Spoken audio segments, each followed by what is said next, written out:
give that guy a throat lozenge. Joining me now to continue the talk and tell the truth about what's happening and tell the truth about Palestinian terrorism is Dr. Andrew Bostom. He's the author. He's an author and Middle East expert. You can find information on him, on what he's written, where the Middle East violence is concerned at Andrew Bostom, Bostom, as in Mary.org. He's the author of The Legacy of Jihad and The Legacy of Islamic Anti-Semitism.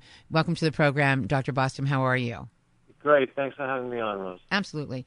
Okay, so, Netanyahu is the only one out there trying to set the record straight, and it's been probably very discouraging for him, especially when what has always been an ally of his, the United States, you have the leader of the United States suggesting that perhaps Israel is using excessive force in stopping the Palestinian terrorism. That was an astounding remark by our president, wasn't it? Yeah, the immoral equivalence is just really grotesque at this point. I mean, all you have to do is look at two things. The Palestinian social media, and it's coming from the political leadership as well as just the ordinary Palestinian Muslim masses who, unfortunately, at this point in our history are full of hatred, full of support for jihadism on a very, very broad level, Rose. This is another thing that people don't like to talk about.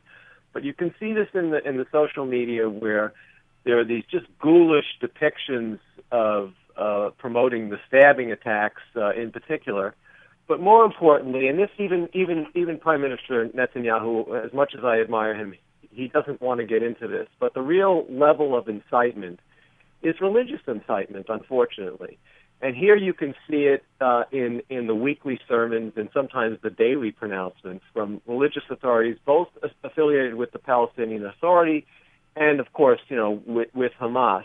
And the themes that they're invoking in these sermons, Rose, these are, unfortunately, also very mainstream Islamic themes. These are themes that come directly out of the Quran. So your audience may be vaguely familiar with the idea that somehow it sounds so bizarre that the Jews are either apes and pigs or they're the sons of apes and pigs. This is repeated ad nauseum. It's a Quranic verse. I mean, this is what we have to come to terms with. It's from the 5th surah or chapter of the Quran, the 60th verse. It was pronounced by Islam's prophet Muhammad himself before he orchestrated what turned out to be a massacre of Jews, according to the Muslim texts, in the Banu Qurayza tribe. And this is used as a prototype, and indeed Muhammad himself, when this tribe was subdued, ultimately assigned an arbiter to decide their fate, and the arbiter had been wounded in a previous encounter with this tribe, again according to the Muslim lore, and this arbiter decided that the Jews needed to be executed, and the executioner was Muhammad himself.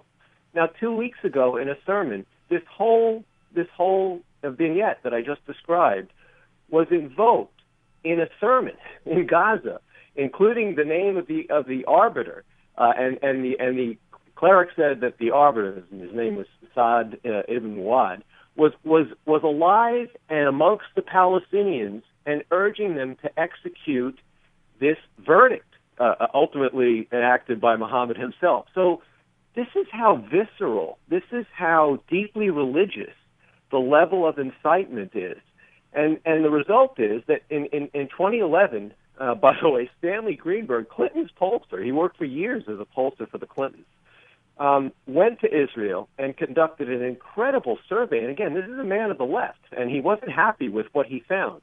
But what he did find is that these decades of incitement had come to the point where 73% of the Palestinians abided this hadith, this tradition of Muhammad, which is actually in the Hamas Charter. It's the 7th article of the Hamas Charter, which simply states, and it's Muhammad's words, so it's very important, that the Jews have to be killed en masse to usher in the Messianic age.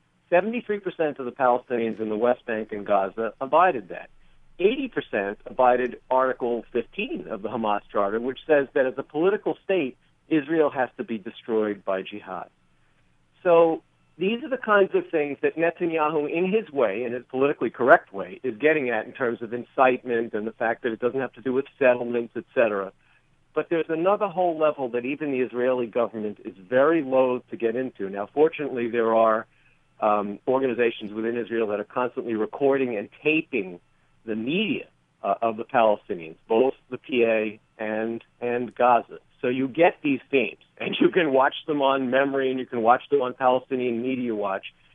And it's blood-curdling, Rose. It's just blood-curdling. Well, it is. And, I always found it fascinating. I remember some time back when Ahmadinejad had alluded to the Messianic age or the return of their Messiah. Yeah, in Shiite tradition. Yes, right, in Shiite tradition.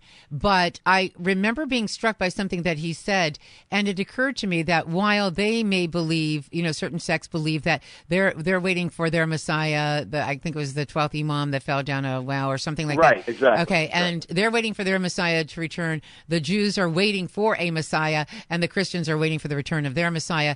Almost all of those religions believe there's going to be some sort of battle, an Armageddon, if you will. What I found interesting, though, is, and knowing a lot about the Christian faith and a little bit about the Jewish faith, those two, the Jews and the Christians, believe much of the similar things, but they don't believe that they are to do anything to move that situation along, to move that day to quicker. Ahmadinejad had made a statement once years ago. I think I don't know if it was when he was speaking here in the States. But anyway, what he had said chilled me, because he suggested that it was, and this kind of falls in line with what you just said, that it was entirely up to the Shiite religion and to those who believed, and perhaps now I'm hearing this again from you, that they must set the stage, because in order for the Messiah to return, they must set the stage. Now, the Jews and the Christians don't believe they're to set a stage, that the Messiah will return or come when he is ready. And we don't believe that there's something that we must do to set that stage or to go into battle in order to hurry, to move that along quicker. And that, I feel, is the danger, is that this belief that they are to start the war, to begin this Armageddon, if you will, in order to see the return of their Messiah, is what I feel is very dangerous. And I think is one of the...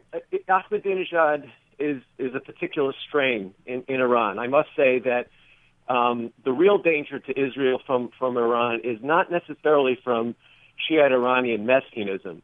It's more garden variety. And actually, I would say the same thing in terms of Sunni jihad, which is the idea that since the end of the 19th century and the beginning of the 20th century, and the whole rise of the Zionist movement, which was a political movement to establish some, a homeland for the Jews on a portion of their ancestral homeland, forgetting about all these messianic themes, and it does get complicated. Right. Forgetting about that, the political motivation for jihad, political in our terms, religious and political in Islam's terms, is that no portion of a land that's been conquered by jihad, and of course historical Palestine was conquered by jihad and ruled by the Sharia for 13 centuries, no portion of a land like that is supposed to go back under non-Islamic law, which of course is exactly what Israel has done successfully. And so that in and of itself triggers, very real world violent jihadism. And you can see this in terms of the leading clerical institutions in Islam. President Obama visited Al-Azhar University over in Cairo, and Al-Azhar University is really the closest that you would have to a Sunni Muslim Vatican equivalent. Well, Al-Azhar University itself, in 1956, just laid out the law on Israel. And remember, Israel at that point is within the 1949 armistice borders. We're not talking about Judea, Samaria, right. West Bank. We're not talking about Gaza. West Bank was under control of Jordan. Gaza was under control of Egypt. In 1956, 9 months before the 56 war, the leading clerics from Al-Azhar University, again, the Sunni Muslim Vatican, issued a fatwa which said that even at that point, Israel had no right to establish non-Islamic law on that piece of territory. Again, Israel within the Green Line, and that the global Muslim ummah or community needed to wage jihad to basically destroy the state and reimpose Islamic law. So even without all these end of times themes, right, this is a very, very dangerous, widely accepted, widely promoted ideology, and it boils down to jihad. And the whole conflict really, Rose, for 100 years now, has been a jihad. And even as far back as the British Mandate, you can see someone else who Netanyahu recently referred to, Hashemi al-Husseini, who was the godfather of the Palestinian Muslim movement and actually an ally, sadly, of Hitler during World War II. But el-Husseini, was some years before Hitler even wrote Mein Kampf, so these were his own annihilationist views. He was talking about destroying the nascent Jewish community, it was called the Yishuv, in Israel as far back as 1918, and reimposing the Sharia. So these are themes that we can see throughout history, in fact. Yeah. We have to take a break.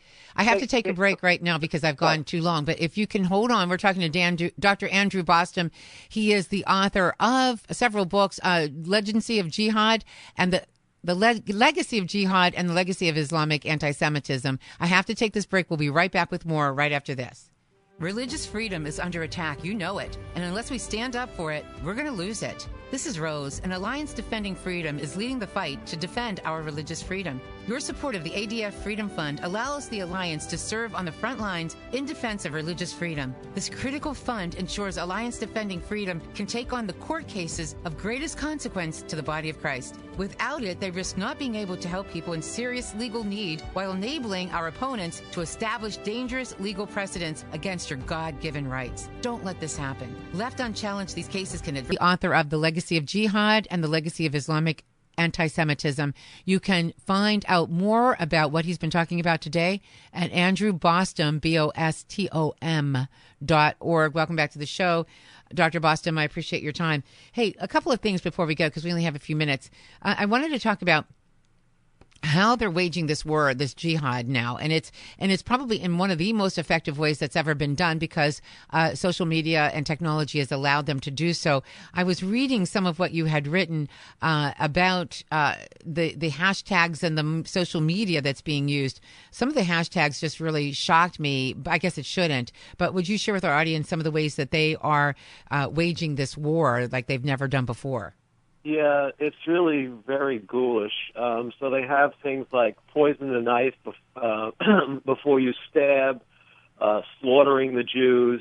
There was even an image of a man. I mean, you look at the picture, you think he's dead, but right, my I see it. background is in medicine. No, they approach from the back of his neck, and a knife is protruding from the back of his neck, and it's left there, not to remove it so that it doesn't hemorrhage. And the Palestinian person who put this up on their Facebook page basically says, with this picture, this gruesome picture, the knife protruding from the back, and the guy's on a stretcher with oxygen, etc.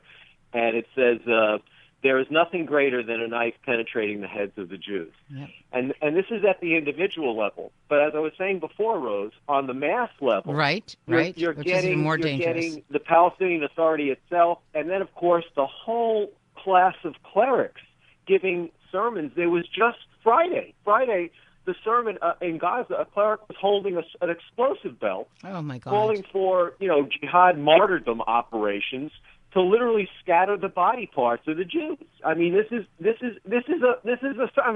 imagine going into your church on Sunday or your temple on Saturday, and some kind of man of God gets up and talks this way. Unbelievable. But it's happening. And so my question for you is, and I've got like a minute and a half left, 2 minutes for you.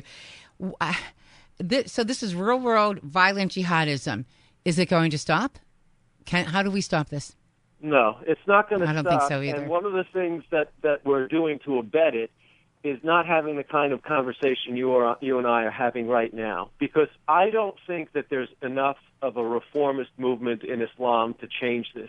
I think the only way you're going to get this to change is by non-Muslims to talk about it in a frank and candid manner about how unacceptable it is, about how major religious education institutions like Al-Azhar University must be publicly brought to bear for promoting this kind of hatred. The Grand Imam of Al-Azhar University in 2013 invoked the central Quranic verse for hatred of the Jews. It's from the 5th surah.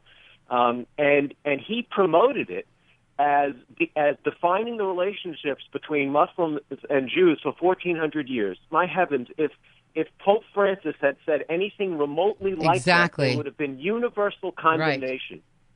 Right. Mm-hmm. Indeed, there would have been, and that's part of my concern is that even the media, people are afraid to talk about this. They're afraid to take a stand. They're afraid to condemn it. You know, even when we were doing this morning, I was focused on Benghazi and going back to the lies that Hillary told, that Jay Carney told, that Obama told, that Susan Rice told. And I heard that, Rose. I heard what you were saying, and in fact, the whole idea of the Innocence of Muslims film, which was a crude depiction, but honestly, Rose, what people don't understand about that film, as crudely as it was made cinematographically, you know, the cinematography was terrible, but the themes in that film came straight out of the biography of Muhammad. Now, people don't want to talk about that either. In other words, they say it's a crudely made film, it's insulting. Well, excuse me, what's the raw material? The raw material comes from the sacralized Muslim biographies of Muhammad, just crudely depicted. Interesting. Well said. Your book, okay, listen, people can go to your website, andrewbostom.org. I had this great article that I was referring to today of yours. Is that also found at your website? Yes. Okay. All the material is cross-posted at the website. I had a couple of updated postings about the connections, the ugly and sad connections back and forth between Palestinian jihadism and the Nazis. There was sort of a cross-fertilization, which was really ugly, and people should know about that. All right. We have 30 seconds. Listen, and here's what I'd like to ask you. If there's anything that you'd like to discuss with our audience in the future, please let Jessica know, and we'll keep you in mind as well. I thought you were very informative, and I appreciate you taking the time to be with us, Dr. Andrew Bostom. My pleasure, Rose. Thank you so much. Take care.